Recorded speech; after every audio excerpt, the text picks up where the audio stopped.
Okay, so we have a new Star Trek movie coming out next month. So before it comes out, let's talk about the two movies leading up to it, because Star Trek is cool.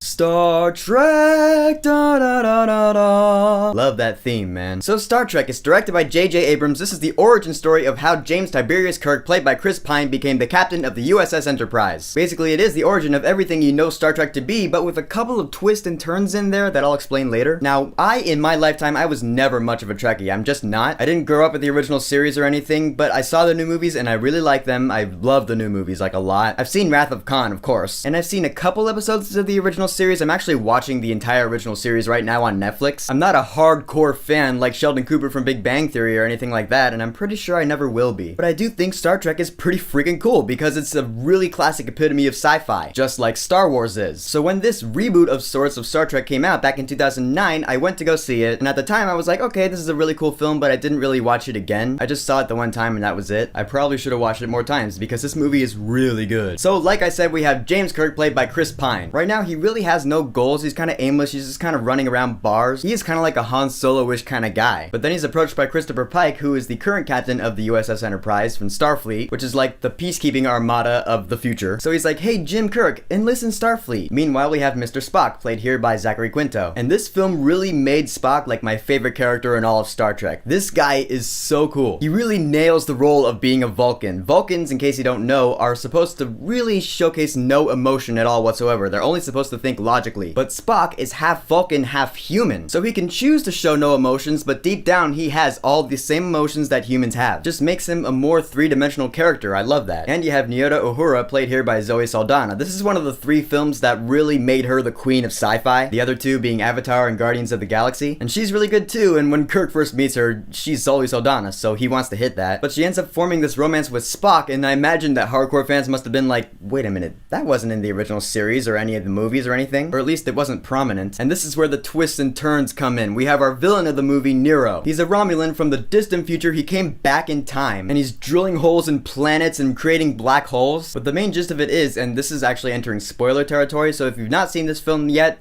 go watch it. All the original Star Trek TV series, the original series Next Generation, and all the movies, they all happened. This movie does not wipe the slate clean. Instead, this villain Nero came back in time to before all of that happened, and now we have an alternate timeline, an alternate reality, which is actually a really genius way to do a reboot, especially of a big franchise like Star Trek. Huge props to J.J. Abrams or whoever came up with that idea. So now we have this new Star Trek movie series, and we don't know what's gonna happen. That is genius. Now, the visual effects in this film are awesome. Holy God. The very first shot in the movie is this panning around, you don't even know what it is yet, and it zooms out to show this ship flying in space, and it's all like mystical and eerie and shit, and the sound design's going at it, that bridge sound, it's really, really well done. But of course, the signature visual effect in both of the Star Trek films that we've had so far is the lens flare. J.J. Abrams loves that shit. This film is jam-packed with lens flares. They're everywhere in this film, and even in scenes where they don't even need lens flares, they got them. I don't hate them or anything like that, but I just noticed it's like the Imperial March in Empire Strikes Back. Like, yeah, I think it's cool. That being said, it is overplayed so much. We get the point, you know? So as the movie's going along, we get to a point where Kirk is marooned on this ice planet, and here's where we actually get some validity to the entire reboot alternate timeline thing. We actually get a awesome cameo by Leonard Nimoy. He was Spock in the original series and movies, and this is actually the same Spock who was in the original movies, but he came back in time along with Nero. That's the thing that actually gives validity to the reboot. And it was actually really cool of Leonard Nimoy to come back to this franchise to do that. He does kind of play the role of, yeah, we're passing the torch to the newer generation. He even has a scene with Zachary Quinto where he's like, yeah, good luck, man. It's awesome though. That's a great scene. This entire movie was, I think, in my eyes anyways, the purpose of this film, just like Force Awakens, was to introduce people who are not familiar with that universe to the franchise. That's what this film did with me, and the sequel just did that 100 times better. That being said, this film still did a damn good job. And the score of this film, Michael Giacchino scored this film, of course, because it's J.J. Abrams. Giacchino scores everything Abrams does, but it's an awesome score. He composed a great new theme for Star Trek. You know, like the first shot where you see the Enterprise out in space and that